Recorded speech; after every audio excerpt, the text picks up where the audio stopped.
কিভাবে আমি এইরকম একটি ছবি তুলতে পারি। ইয়েস, এক সাইডে লাইট এবং এটা পেছন দিক থেকে এবং আদার্স পুরো পার্টটাই কিন্তু একদম ব্ল্যাক। এরকম ড্রামাটিক একটি ছবি কিভাবে তুলবো সম্পূর্ণ ভিডিওটা ফলো করেন, আশা করি আপনারা বুঝতে পারবেন।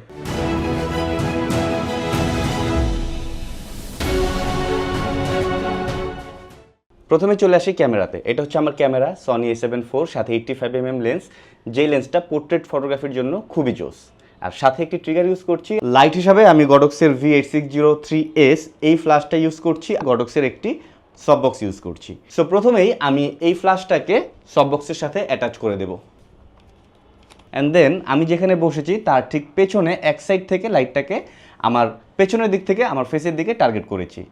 অ্যান্ড অবভিয়াসলি ব্যাকে কিন্তু আমি একটি কালো ব্যাকড্রপ রেখেছি, সো দ্যাট পুরো ব্যাকগ্রাউন্ডে ব্ল্যাক থাকবে।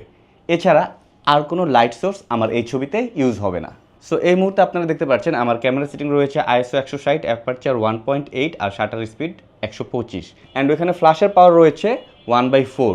যাই হোক, এখন যেভাবে রয়েছে এভাবে আমি যদি ক্লিক করি অনেক লাইট দেখা যাচ্ছে। আমি আসলে একদম ডার্ক ছবি তুলতে চাচ্ছি। সো প্রথমে যেটা করতে হবে, শুধুমাত্র এই লাইট সোর্সটা ছাড়া আদার সকল লাইট সোর্স আমাকে অফ করে দিতে হবে। যদিও আমি সবগুলো লাইট বন্ধ করে দিয়েছি, একটা রুম লাইট জ্বলছে যেটার পাওয়ার খুবই কম, সো এটা আমার ছবিতে তেমন কোনো ইফেক্ট ফেলবে না, তাই এটা অন থাকুক। এটা দিয়ে আমি কন্টেন্ট তৈরি করছি। সো এখন আমি আমার সেকেন্ড ক্লিকে যাব, যেখানে সকল ধরনের এক্সট্রা লাইট বন্ধ রয়েছে, জাস্ট একটা মাত্র লাইট রয়েছে যেটা আমি ছবির জন্য ইউজ করছি। সো এখন যদি আমি সেকেন্ড ক্লিকে যাই, সো আমরা এখনও দেখতে পাচ্ছি ছবিতে অনেক লাইট রয়েছে। সো আমাকে লাইট কমাতে হবে অথবা ক্যামেরা সেটিংটা আসলে ঠিক করতে হবে। সো আমরা ক্যামেরা সেটিংটার দিকে একটু নজর দিই। আমরা দেখতে পাচ্ছি এখানে ISO রয়েছে 160, এটা থাকুক। শাটার স্পিড আমরা এটাকে বাড়িয়ে দিই 250, অ্যান্ড অ্যাপারচারকে আমরা বাড়িয়ে দিয়ে দিই 8। অ্যান্ড এখন আমরা আবার একবার ক্লিক করে দেখি। এটা অলমোস্ট ডান, বাট ব্যাকগ্রাউন্ডে কিন্তু এখনও লাইট পড়ছে, সো ওই লাইটটাকেও আমাকে কাটতে হবে। অ্যান্ড এই সমস্যাটা সমাধান করার জন্য আমি একটা গ্রিড ইউজ করছি।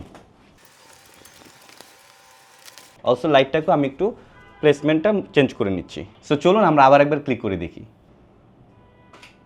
ওয়েল, এখন কিন্তু ঠিক আছে। আমার ছবিতে জাস্ট এই পাশে একটা এজ লাইট পড়ছে, এছাড়া পুরো ছবিটাই কিন্তু ডার্ক। এখন যেটা করতে হবে, আমাকে পারফেক্টলি পোজ দিয়ে পারফেক্টলি ছবিটা তুলতে হবে।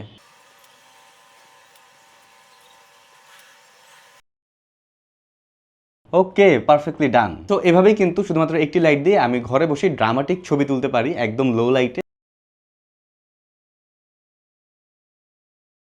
আপনার যদি ভিডিওটি ভালো লেগে থাকে এবং ছবিটা ভালো লেগে থাকে, অবশ্যই লাইক, কমেন্ট, শেয়ার, সাবস্ক্রাইব করবেন। দেখা হচ্ছে পরবর্তী অন্য কোনো ভিডিওতে। Till then, take care.